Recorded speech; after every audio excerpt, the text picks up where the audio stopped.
তুমি কি পারবে রুটি বানাতে এভাবে? দিদি আমাকে বলে মা রুটিতে গরম লাগতে ঠুসা উঠে গেল, ঠুসা হয়েছে। ও রুটিতেও ঠুসা উঠে নাকি গরম লাগলে, এভাবে বলে। কি করছো? রুটি বানাচ্ছ এখন ঘুম থেকে উঠে? দেখি কিভাবে রুটি বানাচ্ছ।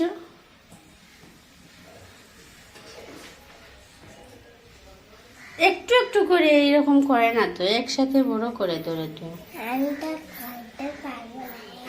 করতে পারবে না? তাহলে সরে যাও, আমি করে দেই। সরে যাও, আমি করে দেই। পাপার দেরি হবে তো, পাপার দেরি হবে, সরে যাও, আমি করে দেই। তুমি কি করতে এসেছো? তুমিও কি রুটি বানাবে? হ্যাঁ, তুমি রুটি বানাবে কি?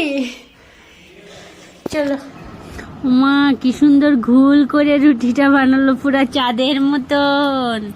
না না না, এইভাবে না, এইভাবে না, হাত দিয়ে। হ্যাঁ, এইভাবে করো, হাত দিয়ে উঠিয়ে তারপর তাওয়াতে এইভাবে ফেলে দাও, পুড়ে যাবে। আমি দূরে একটু হেল্প করি। তো এই দেখো সিদ্ধি রুটি বানাচ্ছে, একদম ভালোভাবে ভাজা করে সে রুটিগুলো। ভাজা করে মানে রুটিগুলো বানানোর পর পাপাকে দিয়ে দিল। পাপা যাবে ডিউটিতে, তো আমি এদিকে একটু ব্যস্ত ছিলাম বিছনা গুছাতে, তাই ও ঢুকে পড়ে।